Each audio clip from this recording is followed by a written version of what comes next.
कि दांतों का रख रखाव कैसे करें और किस किस तरह के प्रॉब्लम आता है तो हम लोग करें क्या।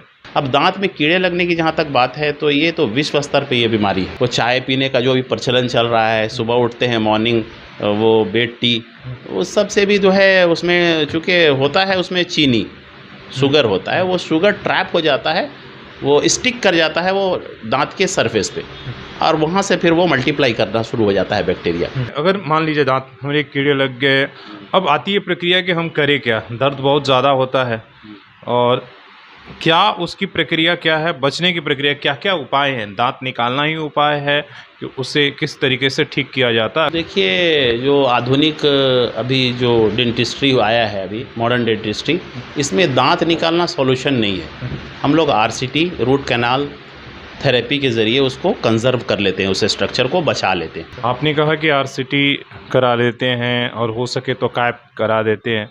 अब यहाँ से अब शुरू होता है दूसरा प्रॉब्लम। कई लोगों का आपके पास केस स्टडी होगा, उन्होंने आरसीटी कराया, कैप लगाया और उसके बाद दांत में प्रॉब्लम शुरू हो जाता है।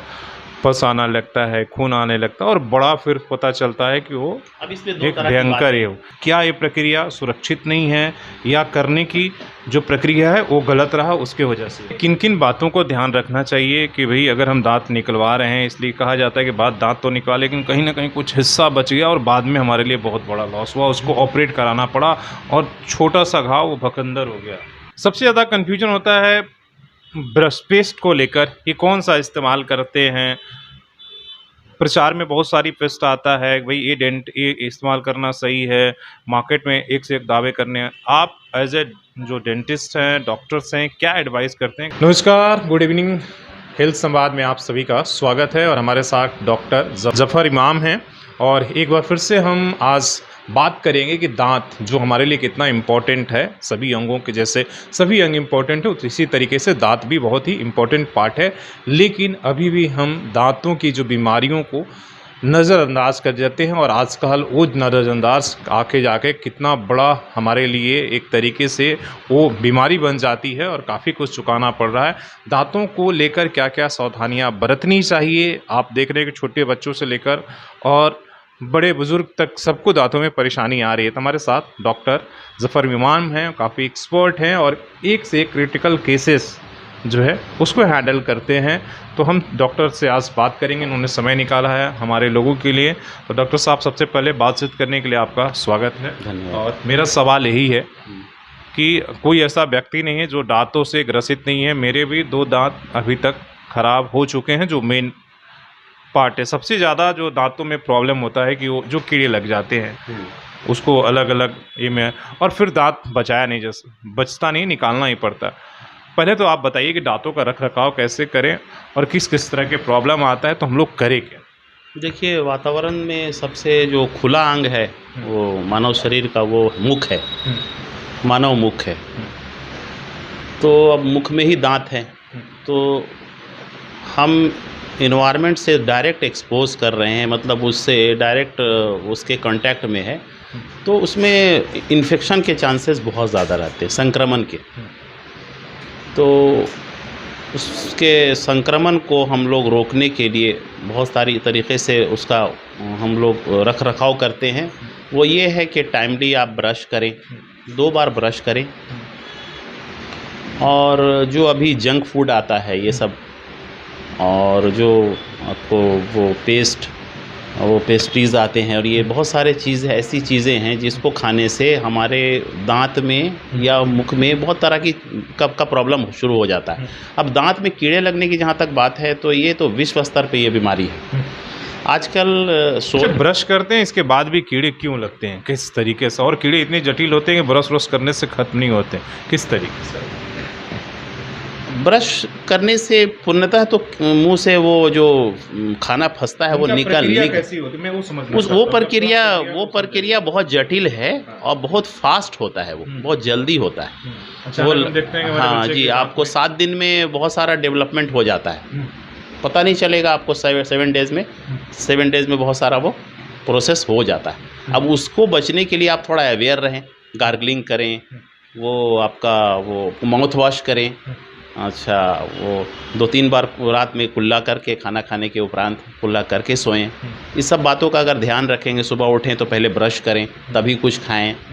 वो चाय पीने का जो भी प्रचलन चल रहा है, सुबह उठते हैं मॉर्निंग वो बेड टी, वो सब से भी जो है उसमें चूँकि होता है उसमें चीनी, शुगर होता है, वो शुगर ट्रैप हो जाता है, वो स्टिक कर जाता है वो दांत के सरफेस पे, और वहाँ से फिर वो मल्टीप्लाई करना शुरू हो जाता है बैक्टीरिया, और वहाँ से वो फिर वो कीड़ा लगना शुरू हो जाता जैसे है। डॉक्टर्स बोलते हैं कि बच्चों को भाई चॉकलेट मत खाओ, दांत सड़ जाएगा, च्युइंगम मत चबाओ, तो क्या जैसे आपने कहा कि भाई चाय पीते हैं और उसमें जो चीनी है वो दांतों के साथ स्टक कर जाता है, तो शुगर एक बहुत बड़ा कारण है, मतलब वन ऑफ द फैक्टर है ये। हम्म।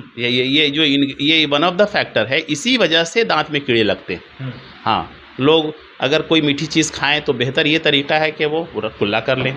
अगर वो कुल्ला नहीं करते हैं तो वो स्टिक कर जाता है वहाँ से भी शुरू हो जाता है। जैसे बच्चों में वो आपको नर्सिंग बॉटल कैरीज़ का एक ये है, बच्चे दूध पीते हैं तो दूध पीने तो चूँकि मदर के मिल्क में भी तो शुगर है ना, तो लैक्टेशन वो बच्चे के दूध दांत में वो स्टिक रहते हैं, और रात में वो अपना उसका बैक्टीरिया जो उसका जो वो है एजेंट है वो मल्टीप्लाई करता है और पूरा में कैरीज लगता है, उसको नर्सिंग बॉटल कैरीज रहते हैं। वो इनिशियल एज में बच्चे जो पैदा होते हैं उसके बाद का ये स्ट्रा, बड़ों में यही प्रक्रिया फास्ट होता है।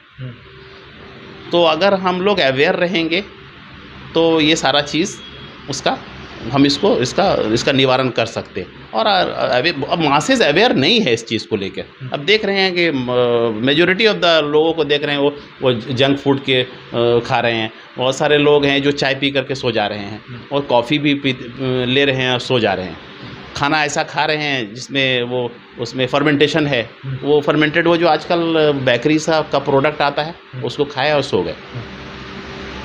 तो इस तरीके से कि स्टाइल से बातचीत को थोड़ा आगे बढ़ाते हैं। अगर मान लीजिए दांत हमारे कीड़े लग गए, अब आती है प्रक्रिया कि हम करें क्या, दर्द बहुत ज़्यादा होता है, और क्या उसकी प्रक्रिया क्या है, बचने की प्रक्रिया क्या क्या उपाय हैं, दांत निकालना ही उपाय है कि उसे किस तरीके से ठीक किया जाता है? अगर दांत कोई भी अगर मान लो कीड़े लग गए, ख़राब हो गए, तो आप लोग क्या सजेस्ट क्या करते हैं? आजकल बहुत कुछ चीज़ें आती हैं। देखिए, जो आधुनिक अभी जो डेंटिस्ट्री आया है, अभी मॉडर्न डेंटिस्ट्री, इसमें दांत निकालना सॉल्यूशन नहीं है। हम लोग आरसीटी रूट कैनाल थेरेपी के ज़रिए उसको कंजर्व कर लेते हैं, उस स्ट्रक्चर को बचा लेते हैं, जिसकी वजह से वो दांत जो है नेचुरल दांत वो बच जाता है। पहले दर्द नहीं होता है? हाँ, उसके बाद गड्ढे को हम भर देते हैं तो नहीं, वो बड़ा मतलब 2-3 स्टेज का प्रोसेस है। अब तो सिंगल सिटिंग भी हो जा रहा है आरसीटी। अब आरसीटी करते हैं तो उस आरसीटी के बाद वो दांत नॉन वाइटल हो जाता है, मतलब वो दांत तो ठीक ठाक रहता है, बट उसमें से जो नर्व का सप्लाई है वो कट जाता है, बट वो दांत वैसा ही रहता है जितना मजबूत पहले था।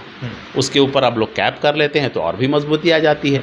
दांत निकालना अब सॉल्यूशन नहीं है। हम दांत को संरक्षित रह सकते हैं, दांत को बचा सकते हैं आरसीटी के माध्यम से, लेकिन उसके लिए पहले आना होगा। हाँ, आप थोड़ा सा अवेयर रहें और जागरूक रहें और फिर आ जाएं डॉक्टर के पास। डॉक्टर आपके साथ वो आपको जो भी उचित उपचार है वो करेंगे आपके साथ। आपने कहा कि आरसीटी करा लेते हैं और हो सके तो कैप करा देते हैं।